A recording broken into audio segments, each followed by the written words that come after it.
Halo, Assalamualaikum warahmatullahi wabarakatuh. Perkenalkan, nama saya Cindy Sita Ramadhani dari kelas SI 24 Pagi SIM 2. Di sini saya akan menjelaskan tentang proyek UAS Data Mining, tentang studi kasus forecasting data mining penjualan retail. Ya, judul proyek saya ini adalah peramalan jumlah produk terjual atau unit sold pada data retail store inventory menggunakan linear regression dengan framework cross industry standard process for data mining. Oke, kita mulai aja langsung. Nah, di sini kan saya mendapat metode data mining bernama forecasting atau peramalan. Nah, di sini kita akan meramal nih jumlah produk terjual atau unit sold pada dataset yang saya temukan, itu dataset retail store inventory. Nah, apa aja sih tahapan-tahapan yang menggunakan framework cross industry standard process for data mining? Itu pertama ada business understanding, kedua ada data understanding, ketiga data preparation, keempat itu ada modeling, kelima evaluation, dan keenam itu deployment. Nah, sebelum dijelaskan lebih lanjut, saya di sini forecastingnya itu memilih metode linear regression. Oke, di sini bisa dilihat fase 1 business understanding. Latar belakang masalahnya, di sini tuh bisnis retail memiliki aktivitas penjualan dan pengelolaan stok barang setiap hari. Salah satu masalah yang paling sering terjadi adalah jumlah stok tidak sesuai dengan kebutuhan penjualan. Jika stok itu terlalu sedikit, toko bisa mengalami kehabisan barang. Tapi jika stok terlalu banyak, barang dapat menumpuk dan menambah biaya penyimpanan. Nah, di dataset ini tuh ada data penjualan, persediaan produk retail seperti apa, tanggal, toko, produk, kategori, terus juga ada di sini wilayah, jumlah stok, jumlah barang terjual, harga, diskon, promosi, cuaca, dan juga musim. Nah, data-data ini tuh menjadi sebuah faktor yang mempengaruhi jumlah penjualan produk ini yang akan kita ramal. Jadi kita akan memprediksi atau meramal unit sold menggunakan metode linear regression forecasting ya. Di situ ya, forecasting. Jadi kita akan melihat hubungan antara variabel target dengan faktor pendukung seperti stok barang dan lain-lain yang tadi sudah disebutkan. Nah, hasilnya ini itu akan membantu pihak retail untuk menentukan kebutuhan stok barang dan strategi penjualan. Kita lanjut ke permasalahan yang diselesaikan. Ya, itu tadi yang sudah saya jelaskan untuk mengetahui perkiraan apa? Perkiraan jumlah produk yang akan terjual jika jumlah stok tidak sesuai dengan permintaan. Toko dapat mengalami kekurangan stok atau kelebihan stok. Oleh karena itu, analisis forecasting ini diperlukan supaya bisa memprediksi jumlah unit produk berdasarkan data historis dan juga faktor-faktor pendukung yang sudah dibahas sebelumnya. Nah, bagaimana sih pada penjualan produk retail berdasarkan data historis? Di sini akan menjawab pertanyaan-pertanyaan analitik. Salah satunya tadi yang nomor 1, bagaimana pola penjualan produk retail berdasarkan data historis penjualan. Kedua, berapa perkiraan jumlah produk yang akan terjual berdasarkan fitur-fitur pendukung. Kemudian yang ketiga, kategori produk apa sih yang memiliki jumlah penjualan paling tinggi. Kemudian yang keempat, apa sih diskon atau promosi, musim, dan cuaca mempengaruhi jumlah produk yang terjual. Kemudian yang kelima, bagaimana hasil forecasting dapat membantu toko dalam menentukan kebutuhan stok barang. Selanjutnya ada tujuan dari proyek ini. Tujuan pertama tentu aja pasti untuk mengetahui pola penjualan produk retail berdasarkan data historis penjualan ya. Yang kedua itu melakukan peramalan jumlah produk yang terjual atau unit sold menggunakan metode linear regression. Yang ketiga, mengetahui faktor-faktor apa aja sih yang mempengaruhi jumlah penjualan produk ini. Yang keempat itu membantu memperkirakan kebutuhan stok barang. Kemudian yang kelima, mendukung pengambilan keputusan dalam pengelolaan penjualan dan persediaan. Selanjutnya itu ada manfaat analisis. Tentunya ini akan membantu toko dalam mencanangkan stok barang. Ini paling utama. Kemudian juga yang kedua itu mengurangi risiko kehabisan stok. Yang ketiga adalah menghindari penumpukan barang supaya tidak berlebihan.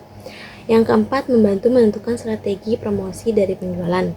Dan yang kelima, membantu pihak retail mengambil keputusan berdasarkan data. Oke, selanjutnya di sini saya akan menjelaskan tentang tahap kedua itu data understanding, di mana tahap ini tuh saya melakukan pemahaman awal terhadap dataset yang digunakan.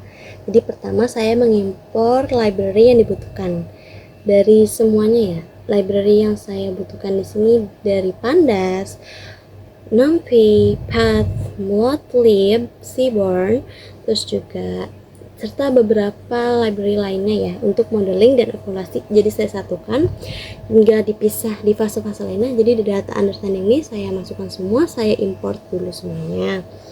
Nah, terus kita lanjut di sini scroll ya. Kita scroll di sini dilihat layarnya. Di sini saya setelah berhasil mengimport, saya membaca dataset dan saya membaca dataset dan saya menemukan bahwa diketahui bahwa di sini tuh nama datasetnya adalah retail store inventory dan jumlah baris datanya adalah 73.100. Jumlah kolom datanya adalah 15. Nah, kemudian saya menampilkan 5 data pertama. Kita bisa dilihat di sini 5 data pertama. Terus kemudian 5 data terakhir. Oke, bisa dilihat ya. Kemudian nih saya juga melihat data ini berisi informasi seperti apa dari nama-nama kolom yang ada di dataset ini, seperti date, store ID, product ID, category, region, inventory level, unit sold, units ordered, demand forecast, price, discount, weather condition, holiday or promotion, kemudian juga competitor pricing dan seasonality. Kemudian di sini juga saya menampilkan informasi dataset nih. Di sini bisa dilihat informasi dataset apa yang saya dapatkan menggunakan info. Di sini kita bisa melihat tipe data masing-masing kolom.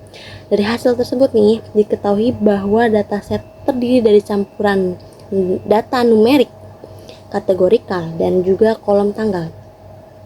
Nah, selanjutnya nih kita bisa lihat saya menampilkan statistik deskriptif untuk data numerik. Nah, di sini saya menggunakan describe untuk menampilkan data ini. Bisa dilihat statistik deskriptif data numerik di sini. Langkah ini tuh untuk mengetahui gambaran umum seperti nilai rata-rata, minimum, maksimum, dan standar deviasi dari variabel numerik. Dari sini tuh kita bisa melihat bahwa nilai atau unit sold bervariasi dan memiliki pola yang dapat dianalisis lebih lanjut. Kemudian saya lanjut mengecek missing value. Tetapi di sini saya tidak menemukan adanya missing value. Bisa dilihat di sini 00 semua. Dan saya juga mengecek apakah ada data yang duplikat. Dan ternyata di dataset ini tidak ditemukan data yang duplikat. Kemudian saya mengubah kolom data date menjadi tipe date time. Kenapa sih saya mengubah kolom date itu menjadi tipe date time? Kenapa? Agar bisa digunakan sebagai informasi waktu. Dari hasil pengecekan tentang waktu dataset dimulai dari 1 Januari 2022 hingga 1 Januari 2024. Jadi dataset ini tuh mencangkup retail selama 2 tahun. Nah, saya juga mengecek nih jumlah nilai unik pada kolom kategorikal seperti stock ID, produk ID, kategori, region, weather condition, dan seasonality untuk mengetahui keragaman data yang akan digunakan pada proses modeling. Ya, bisa dilihat di sini. Ini kan di sini ada tentang tanggal datasetnya, bisa dilihat ya. Karena tadi sudah diubah. Jadi sudah kelihatan seperti ini. Nah, ini lebih jelasnya nilai unik pada kolom kategorikal. Ada 5 nilai unik di store ID, 20 nilai unik di produk ID, 5 nilai unik di kategori, region 4 nilai unik, weather condition itu ada 4 nilai unik, dan seasonality 4 nilai unik. Selanjutnya ini saya masuk ke eksplorasi data awal atau IDA. IDA ya, masih di tahap data understanding sih, tapi saya melakukan eksplorasi nih, eksplorasi analisis untuk melihat pola awal pada data. Nah, beberapa visualisasi yang saya tampilkan di sini antara lain distribusi unit sold untuk melihat apa? Sebaran jumlah produk terjual. Di sini bisa dilihat. Ini adalah visualisasi distribusi unit sold. Kemudian ada visualisasi total unit sold berdasarkan kategori. Kenapa? Untuk mengetahui kategori produk mana sih yang memiliki penjualan paling tertinggi. Bisa dilihat di sini yang paling tertinggi. Kemudian total unit sold berdasarkan region. Nah, di sini bisa dilihat untuk melihat perbedaan penjualan antar wilayah.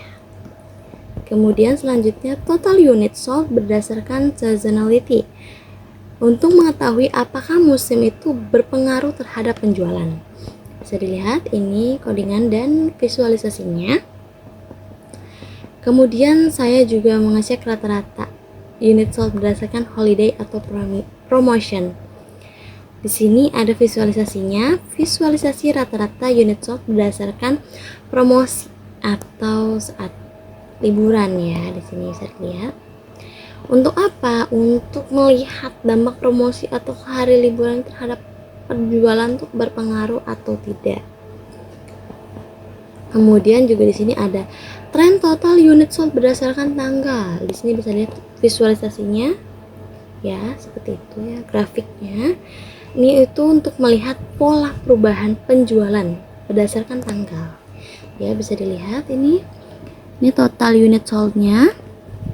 Ini tahunnya ya, bulan-bulannya juga nih dari Januari 2022 sampai Januari 2024. Kemudian di sini ada visualisasi korelasi antar variabel numerik.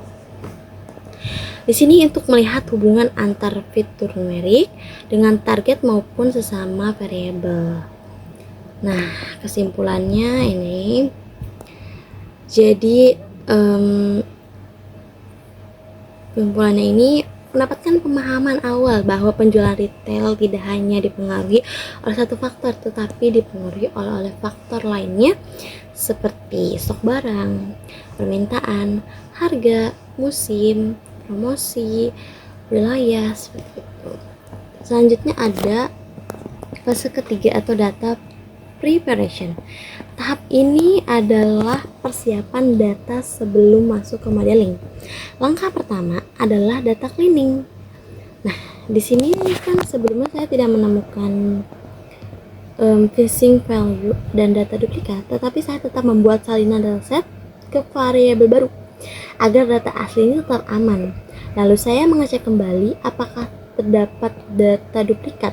Hasilnya menunjukkan jumlah data duplikat itu 0 dan sehingga tidak perlu penghapusan data. Dan juga di sini bisa dilihat langkah selanjutnya adalah handling missing values. Di sini saya kembali memastikan apakah ada terdapat nilai kosong pada dataset. Walaupun sebelumnya sudah dicek, tetapi saya mengecek kembali nih.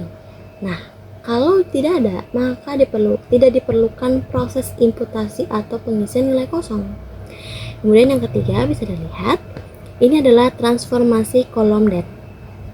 Ya, di sini saya mengubah kolom data diubah menjadi tipe datetime, lalu membuat fitur waktu baru. Fitur waktu baru yaitu year, month, day of week. Tujuannya apa sih? Tujuannya ini saya pembuatan fitur ini adalah agar model dapat mempelajari pola penjualan berdasarkan waktu. Misalnya apakah penjualan berdasarkan bulan itu berbeda-berbeda atau tidak itu pada hari tertentu.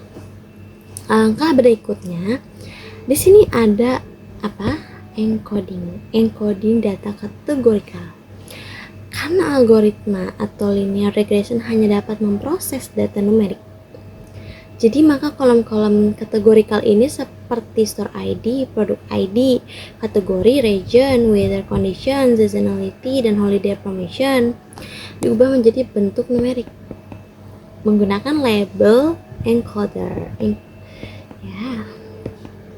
Setelah itu prosesnya selesai nih. Saya kembali memastikan tipe data. Setiap kolom hasilnya menunjukkan bahwa kolom-kolom di sini, ya saya scroll di sini kolom-kolomnya bisa dilihat. Ini sudah berhasil dikonversi, berhasil ya. Kolom store ID berhasil encoding nih. Kita lihat nih kolom ini. Nah ini saya sudah tandai. Dikonversi telah menjadi angka dan siap digunakan dalam modeling. Nah ini tipe datanya bisa dilihat, tipe data setelah encoding. Bisa dilihat ya. Kemudian di sini menentukan fitur dan target. Project ini memiliki target yang ingin diprediksi, yaitu unit sold, sedangkan fitur yang digunakan berjumlah 17. Nah, jadi saya menentukan target, yaitu gabungan dari fitur asli dan fitur waktu. Bisa dilihat seperti di sini. Target yang diramalkan unit sold, jumlah fitur 17. Nah, kemudian dataset itu dibagi menjadi data training dan data testing dengan proporsi 80:20. Ya. Hasilnya itu bisa dilihat di sini. Hasilnya itu jumlah data training menjadi 58.480, sedangkan jumlah data testing 14.620. Kemudian saya setelah pembagian data melakukan normalisasi menggunakan standard scalar. Proses ini tuh bertujuan agar setiap fitur memiliki skala yang lebih seimbang, sehingga model dapat mempelajari hubungan antar variabel dengan lebih optimal. Juga normalisasi dilakukan pada data training dan data testing secara terpisah, dengan scalar divide pada data training terlebih dahulu. Ini bisa dilihat ya. Nah, sampai tahap ini kesimpulan itu data profesional yang sudah kita lakukan di sini sudah siap nih ke selanjutnya, itu fase 4 modeling. Di sini bisa dilihat penjelasannya. Yang pertama, kita membuat model linear regression. Kita membuat. Nah, setelah berhasil dibuat nih, kita melakukan training model. Dengan apa kita melakukan training model? Di sini dengan ini ya, bisa lihat ini yang saya tanda. Nah, setelah model dibuat itu menggunakan data training yang telah dinormalisasi, X-train scale, Y-train. Tujuannya agar apa sih? Agar model dapat mempelajari pola hubungan antara fitur-fitur pendukung dengan target unit sold. Nah, di sini bisa dilihat proses training model. Data trainingnya ya 58.480, fitur yang digunakan 17. Nah, setelah proses training selesai, kita lanjut ke testing model. Di sini lihat testing model. Menggunakan X-Text Scale, hasil dari tahap ini adalah nilai prediksi atau Y prime, yaitu hasil perkiraan jumlah produk terjual untuk data testing. Nah, untuk melihat gambaran awal hasil prediksi ini, saya membuat tabel nih. Sini bisa lihat saya membuat tabel perbandingan hasil prediksi awal antara actual unit sold dan prediksi unit sold. Nah, di sini selanjutnya saya membulatkan hasil prediksi. Jadi meskipun nilai aslinya ini prediksi tetap digunakan, saya tetap membulatkan untuk proses evaluasi model. Sini bisa dilihat ya.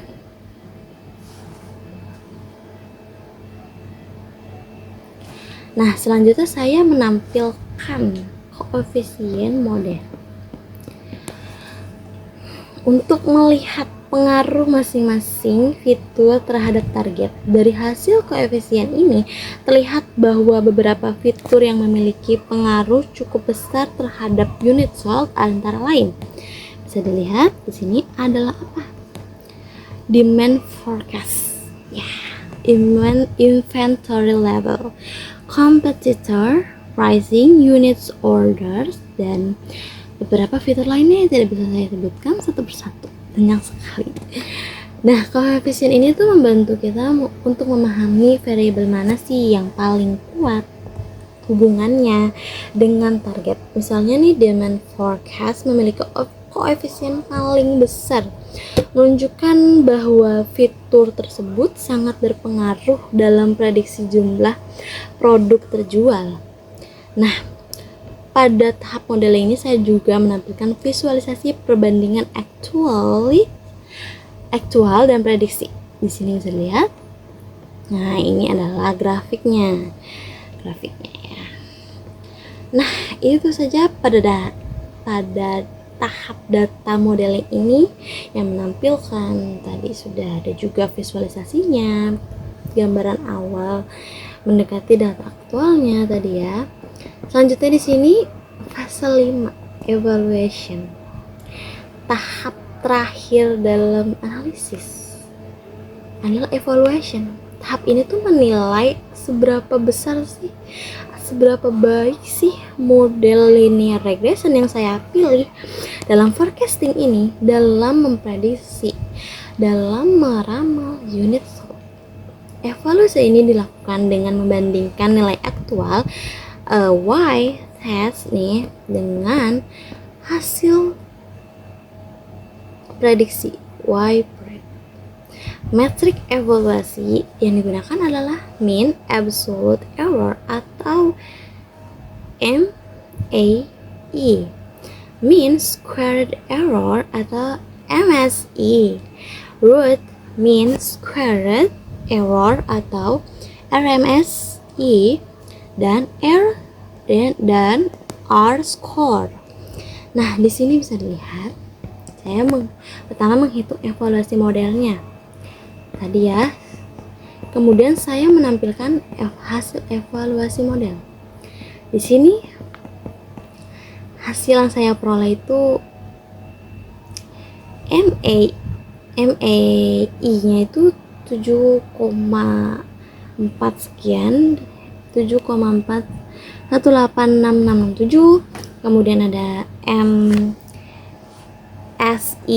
73,979875, RMSI-nya 8,60155, dan R kuadrat skornya itu 0,993752. Interpresentasi performa model. Di sini tuh dinyatakan bahwa hasil yang saya dapatkan di MAE ini menunjukkan rata-rata kesalahan prediksi model sekitar 7,42 unit. Nah, kemudian RMSI-nya itu 8,60, menunjukkan tingkat kesalahan prediksi dengan mempertimbangkan error yang lebih besar, dan R kuadrat skornya itu sebesar 0,9938, menunjukkan kemampuan model dalam menjelaskan variasi di atas target atau performa ini tergolong sangat baik. Nah, di sini ada visualisasi aktual dan prediksi unit sold-nya, dan juga di sini ada opsional tentang distribusi error prediksi. Saya juga menampilkan visualisasi tersebut. Nah, kesimpulannya nih ya, berdasarkan hasil evaluasi model linear regression menunjukkan performa yang sangat baik dalam meramalkan jumlah produk terjual unit sold pada data set retail store inventory. Nilai yang saya dapatkan tersebut menunjukkan bahwa rata-rata prediksi model adalah sekitar 7 unit produk, dan RMSI sebesar 8,60 ini menunjukkan bahwa kesalahan prediksi masih tergolong rendah dan tidak terlalu jauh dari nilai MAI-nya, sehingga model error ini dapat dikatakan cukup stabil. Kemudian R kuadrat skornya ini 0,9938 atau bisa dibulatkan dengan persen itu 99,38% variasi data unit sold berdasarkan fitur-fitur yang digunakan. Jadi nilai R kuadrat ini mendekati 1, menandakan bahwa model memiliki kemampuan prediksi yang sangat baik. Nah, jadi dia tuh sangat tinggi ya kemungkinan dipengaruhi adanya fitur-fitur kuat dari target unit sold seperti demand forecast, inventory level, dan units order. Oleh karena itu, meskipun hasil model ini sangat baik, mencapai 99%, evaluasi tetap perlu dilakukan nih supaya nggak bekerja dengan baik saja pada dataset ini, tetapi juga pada dataset retail lainnya. Nah, dengan demikian, model linear regression dapat dikatakan sangat baik, dan ini tentu saja bisa menjawab masalah-masalah juga pertanyaan analitik, juga tujuan yang sudah saya sebutkan di awal. Ada sedikit tambahan di sini tentang deployment ya, tahap terakhir. Ini ada bisa dilihat di portofolio, di sini ya, bisa lihat portofolionya. Nah, seperti ini di portofolio. Baik, sekian. Wassalamualaikum warahmatullahi wabarakatuh.